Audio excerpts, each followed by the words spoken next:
Book 101 is all about the books that I read for the last 40 years. And today I have my special guest. He is the author of the book What We Don't Do, and other than Mr. Nick Cooney. Thanks for having me on, Daniel. Appreciate the time and the opportunity to have the chat we're going to have today. Welcome to Book 101, Mr. Nick. And can you please introduce more about yourself? Sure. Yeah. So professionally, I work both in the venture capital space. So I run an early stage venture capital fund focused on investments in the food and ag tech space, and also have worked for many years in the charity and philanthropy space. So started a foundation called Lever Foundation that works to advance sustainable food systems, primarily in Asia. So that's my general work, but also as per our discussions today, have written a few books, including most recently "What We Don't Do." Mr. Nick Cooney, thank you so much for sharing your knowledge and wisdom to the world. And how do you distinguish strategic pause from unethical inaction when confronting a suffering? So the book is really focused on that general point of inaction in the face of suffering, so much so that it's in the subtitle. Inaction in the face of suffering and the drive to do more is the subtitle there. And so basically, what the book is pointing out is that when we think about what it means to be a good person, to live a good life, we typically think about actions. So if I'm living a pretty good life, I typically will think about, am I doing some good things to help others? Am I refraining or generally refraining from doing bad things that hurt others? And of course, that makes sense to focus on those things. But today, and this is not has not always been the case, but today, for most of us, there's far more harm that results in the world around us from our inactions than from any bad things that we may do directly. And so the book talks about how the reality of the world we live in is small, moderate, or meaningful uses of our money, time, and energy can create massive improvements in the lives of many others, saving lives, reducing suffering, and so forth. And so, but because of that, the flip side is also the equally high cost of inaction, of not choosing to give more of our time, money, and energy to help this very real suffering in the world around us. So indeed, that's the real thesis of the book. Mr. Nick, is societal inaction primarily driven by apathy, overwhelm, calculated self interest, or systemic barriers? It's a great question. I think it's probably a mixture of those things. I think there, and I discuss a few things in the book. I think one of the root causes I think is just the way that we are hardwired. We human beings, we were not we were not optimized as a species to be the most selfless, altruistic, and sort of ethically logical beings that could be. No, we were optimized to survive, and we were optimized to survive in the conditions we lived in for millions, hundreds of thousands of years, right? Like we weren't optimized for 2025. We were optimized to survive as small bands of hunter gatherers for over hundreds of thousands, millions of years. And so there's some both good and bad evolutionary hardwiring that comes innate in most of us. So on the good side, we're a pretty social species, right? Like we pretty instinctually want to protect and care for those that we are close to, loved ones, family, close friends, to a lesser extent, our community. And that's great. And I think that's the reason why so many people will do so much to help protect and improve the lives of those that in their family, for example. On the flip side, though, we also are pretty hardwired, most of us, to pretty much not care at all about folks who are far away from us, very different from us, out of sight, live in very different cultures and parts of the world, let alone, say, caring about animals that feel pleasure and pain like us, but obviously aren't even human as a species. We're just not hardwired to have much empathy or concern for them. We also aren't hardwired to think much about the impacts of inaction, for example, to the topic of the book. And so I think one of the barriers to doing more good in the world is just that fact that we're not naturally inclined to think or care about many of those who are the ones that are suffering most intensely. We're also hardwired to hoard resources, right? Which made sense 5,000, 10,000, 100,000, a million years ago, right? When resources were very scarce. We needed to hold on to what we had to be able to survive. Made perfect sense. But in 2025, for folks in Canada like yourself, in the US like myself, in many industrialized countries, we have way more resources than we need to be kind of happy, healthy, live a good life. But we still have that same instinct to cling to them very tightly. So I think there's a lot of reasons. Certainly, we could talk about societal reasons. We could talk about lack of good models, systemic issues. But I think one of the core, most fundamental things is just we're not born with an innate desire to or mental inclination to think about the suffering of those who are out of sight and out of mind, or to give a lot of what we have to help those who are in need. And so it really takes some good reflection on that, rational reflection and self-discipline to kind of realize that, okay, you know what, I really can make this massive difference in the lives of others without harm to myself, and it's a good thing that's worth doing. Overcoming those innate psychological barriers and tendencies is, I think, step number one. Very well said, Mr. Nick. Beautifully articulated. Why does our cultural obsession with productivity often distract us from meaningful action in systemic suffering? It's a really interesting question because I think there's probably two sides to that. So um, I'd say for people who are working in typical jobs. So when you use the term productivity, I think the jobs that people are engaged in. So if we talk about most jobs where the job is kind of fairly ethically neutral, right? Like it's probably not causing harm, but it's maybe it's an accountant in a company, or it's putting groceries in a bag at a checkout counter, or whatever it is. You kind of your normal run of the mill job. Um, I think like my take on what you're referring to is that because our minds get focused on the day to day, in the case of productivity, it could be what's going on in the workplace. The more we think about something, the more we'll continue to think about, the more we kind of structure what we're planning around that goal. And so if you're have a busy job, or something else in addition to the job that's taking up a lot of your life, being productive in that area feels good, feels like you're accomplishing something. And I think that that's great. I think it is good to feel that way. I think it's good that we have this desire, that many folks have the desire to be very productive. But I think we need to find that balance of being productive in what we're doing versus occasionally stepping back and reflecting on, okay, is what I'm doing really the best use of my time and my money and my energy, or in this case, my career? I think there needs to be a good balance there of yes, diving in, trying to be really productive, trying to be successful what you're doing, but also periodically stepping back and reflecting on, is this what I want to do in the first place? And so I do think that if we don't have that reflective component, it's easy to just get into that rhythm of productivity, that rhythm of our normal lives, our normal work lives, or home lives, or so forth, and not have those reflective moments to think, wait a minute, is this really, is what I'm spending my time on really getting me to what I value most in the world and in this life that I've been given? I think that's just our natural inclination is to adapt to the habits and routines that we're in and focus on those and not step back and reflect. So I think that would probably be my direct answer to your question. But I think there's an interesting flip side to that. And that is when it does come to efforts to make the world a better place. So let's say somebody is spending part of their life on philanthropic giving, or works at a nonprofit, or works at a for-profit company that has a really great positive impact on the world, or something like that. When it comes to any efforts that can make the world a better place, there I think it is crucially important to focus on productivity.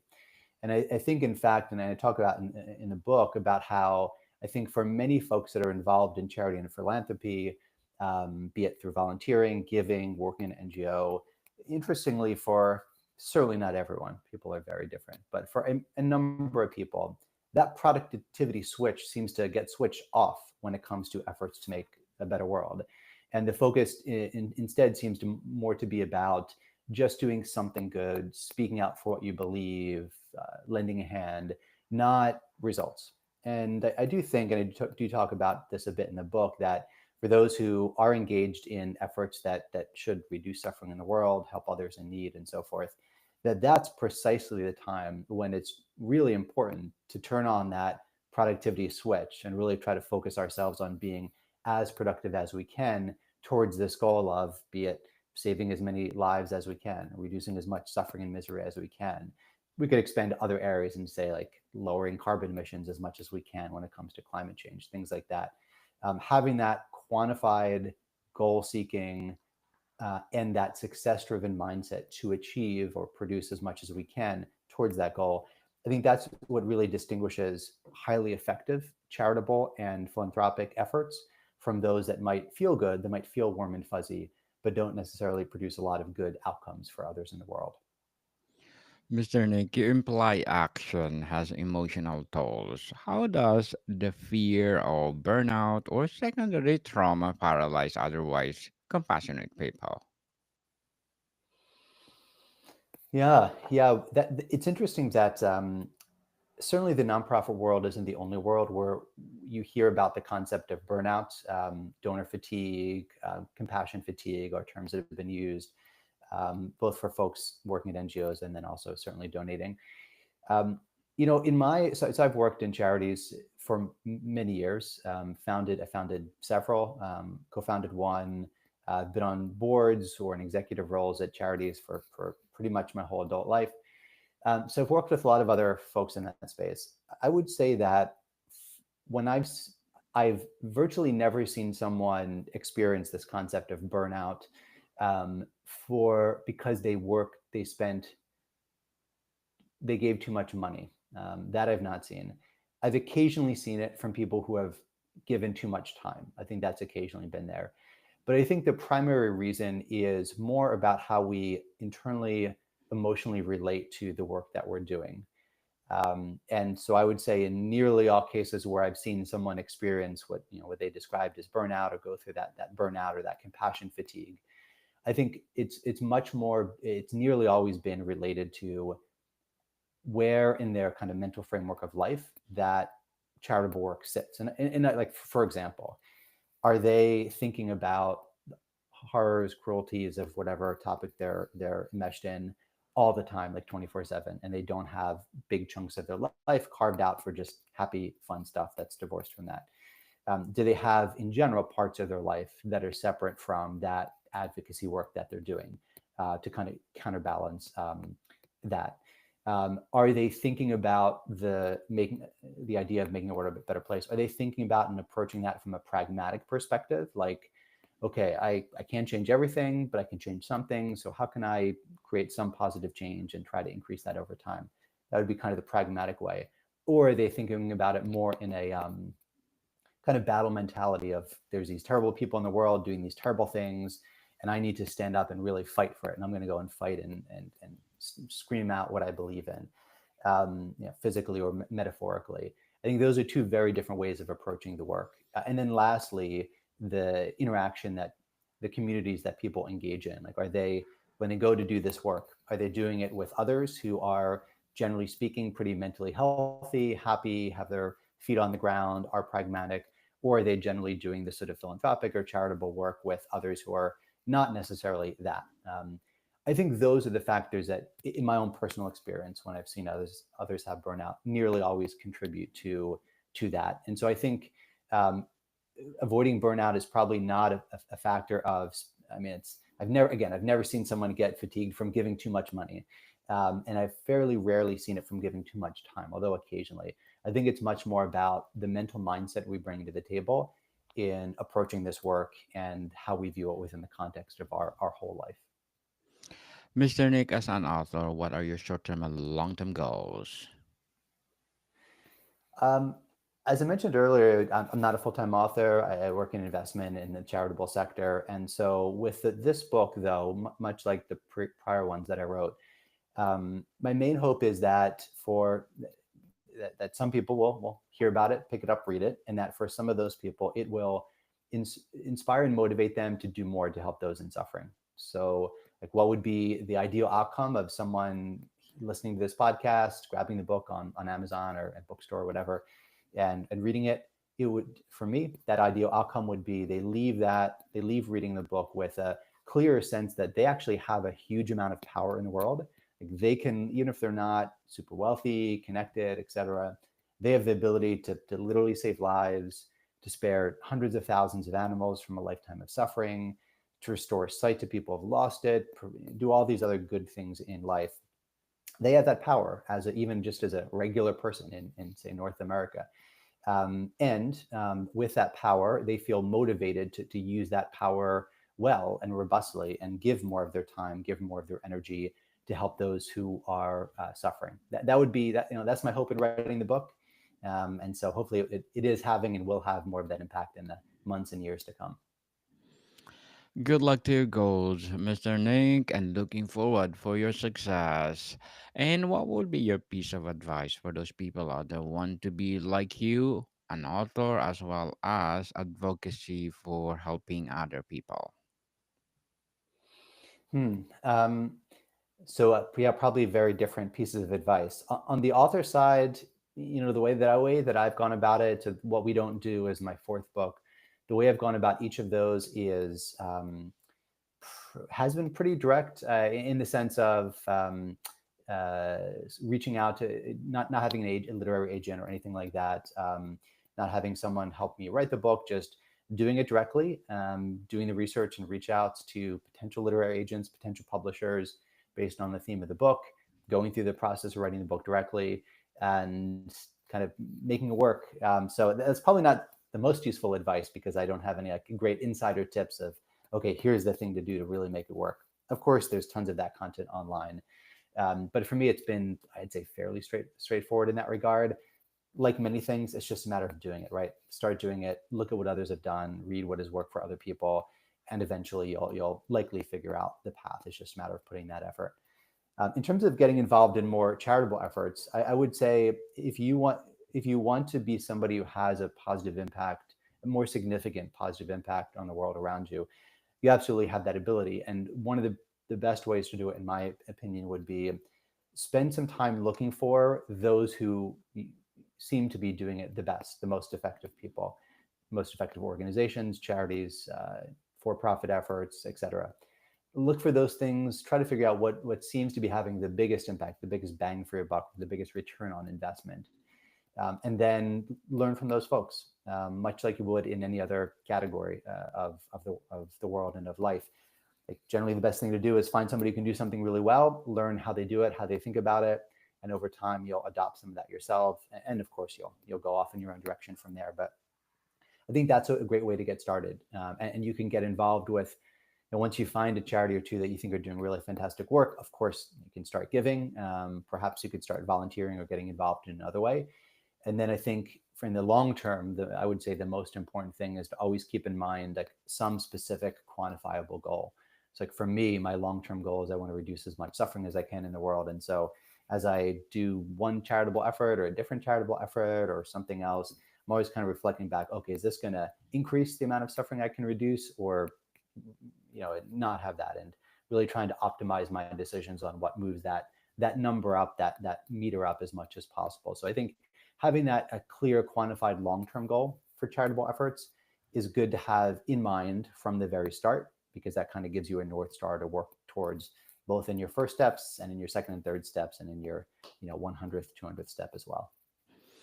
Thank you for your advice, Mr. Nick, and I hope people listening right now or watching us right now, please do follow Mr. Nick to empower other people. Can individuals truly be blamed for inaction when power resides with institutions? The book really tries to avoid blame or really making this an unethical, really focusing on this as an ethical question. And personally, in my own life, I think it's an ethical question. Like if I didn't use my own money, as much as I can to help those who are suffering, I would feel like I was doing the wrong thing, and that was an ethical shortcoming I should try to correct. But in the book and what we don't do, I try to largely avoid it being an ethical question and more just a question of preference. So I'll give you an example of that. I have $100 and in my pocket. What can I do with $100? I can do lots of things. But let's say I'm thinking about taking my wife and going out to dinner and getting a nice dinner, drinks, dessert, like a very nice evening out. It would be fun.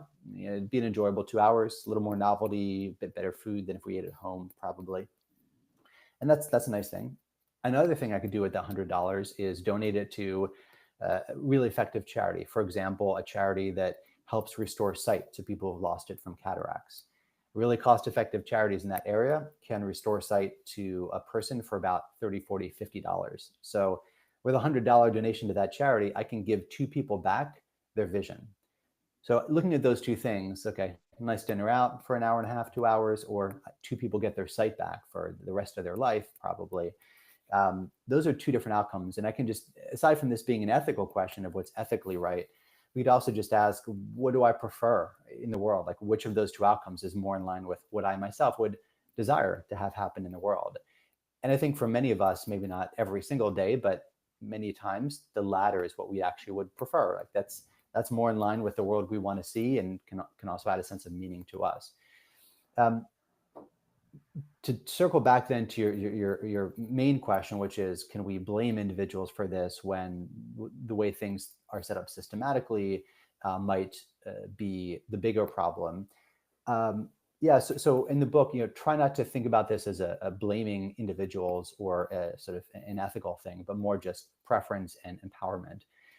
That being said, I think there's clearly a mix of things. Like, systems are people, right? Systems aren't anything other than people. So all of us are part of systems, and all of us are almost surely part of systems that we don't really like. And so I think there's certainly a lot that can be done to work to shift systems. And I do think creating systemic change can be one of the most impactful ways to create positive change beyond just changing individual behavior. Absolutely.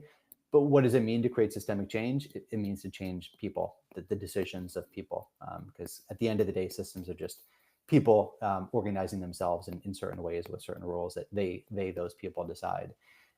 So yeah, I think the book really is focused on the individual decisions that we make in our own life and the impacts of action and inaction. But absolutely, creating systemic change is crucially important at the same time. And I think the ethics of what's talked about in the book, the topic of the book, certainly could apply to companies, organizations, systems as well. Very well said, Mr. Nick. Very well said. How do we shift from measuring doing more to measuring doing what matters? Hmm. Yeah, good question. So measuring doing more is probably easy. And I know when I was younger and somebody that was trying to make a positive impact, I in part measure myself that way. I mean, I probably still do it today to some extent. Like, how many hours did I work this last week? Like those sort of things that feel like productivity, but ultimately are meaningless. Indeed, like what matters really is not at all how much work we put in, or indirect measures. What matters is what actually changes in the world around us. So this is true in a regular for-profit job, right? It's results that count, not the amount of effort that's put in to achieve them. And similarly, in the world of impact, charity, philanthropy, et cetera, what matters is indeed not how much we put in, but what comes out the other end, what changes for other people, right? Like, it doesn't matter like how much I care, how many hours I put in, none of that, what I sacrifice, like none of that ultimately matters other than to me. What matters to other people and animals and the environment and so on and so forth is just what changes in the good direction. And so I think that it is important, if we want to be effective, to keep that in mind at all times, and try to keep that in mind very strongly with the decisions we make, that's the quantifiable things that matters. Lives saved, number of individuals with their suffering reduced, or these other sort of quantitative real changes in the lives of others. Mr. Nick, before we wrap up our discussion for today, I'm inviting you to please do listen to my other podcast, people, my other podcast, because my abstract essay is already in fifth season, abstract poetry in second season, and of course, my book 101 review in fifth season as well, comedy 101 in second season, and food 101 in fifth season as well, geography 101 in third season, and my baby podcast, Law 101 and Mental Health 101, Love Letters in third season, Movie 101 and Music 101 in its fourth season, and Science 101 and Sex 101 in its first season. Please listen to them wherever you listen your podcasts. Mr. Nick, what's an area of suffering you still consciously or yes consciously avoid acting on, and what does that reveal about the book's core tension? Ah, such an interesting question. Um, the I mean, there's huge numbers. So I was like, there's a endless number of ways in which people and animals and others are suffering. And so for me and my own decisions, I try to be focused on what can do the most for the time and money I have. So like, how can I reduce the greatest amount of suffering for the greatest number of individuals? What that means in terms of what I do focus on, before getting to what I do focus on, I do a lot. My main focus is really related to animal suffering because animals suffer so intensely in such huge numbers, and it's so cheap and cost effective with the right charitable programs and similar to reduce that.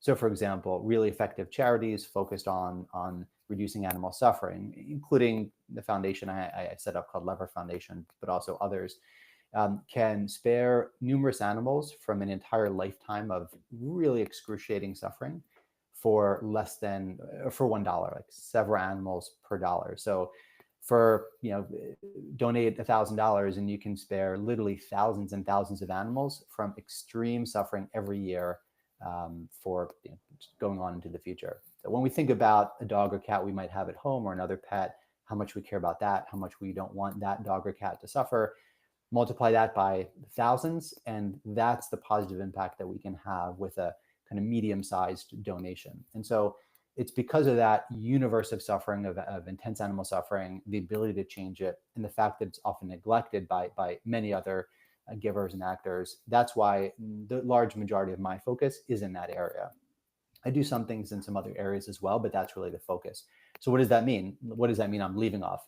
I mean everything else, right? Yeah, I mean, I gave the example earlier of restoring vision to people that don't have it. I think it's a fantastic thing. It's incredible how cost effective that is, but it's not something that, at least to date, that I've actively given to. You could go down the list with, of course, endless things. But for me, like the choice of what I don't do, what that reveals, I think what it reveals, what I hope it reveals. I'm sure there's obviously some biases, some luck and chance involved, but hopefully the main thing it's revealing is just that for me, what I try to focus my time on are not necessarily things that like I have a personal connection with. Like I didn't grow up with pets or anything like that. I try to focus on the things that I think will reduce the most suffering per dollar I have to donate, per hour of my time I have to give.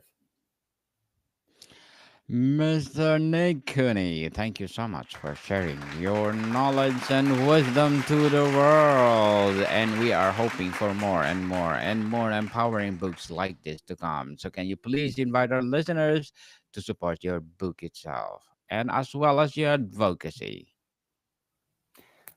Yeah, well, thank you. Appreciate that, and would welcome anyone to check out the book. It's called What We Don't Do, and it's on Amazon, in bookstores, iTunes, Spotify, ebook, wherever you would normally get books. So if this topic has been of interest, I hope you check it out and hope it has some positive value for you and your life.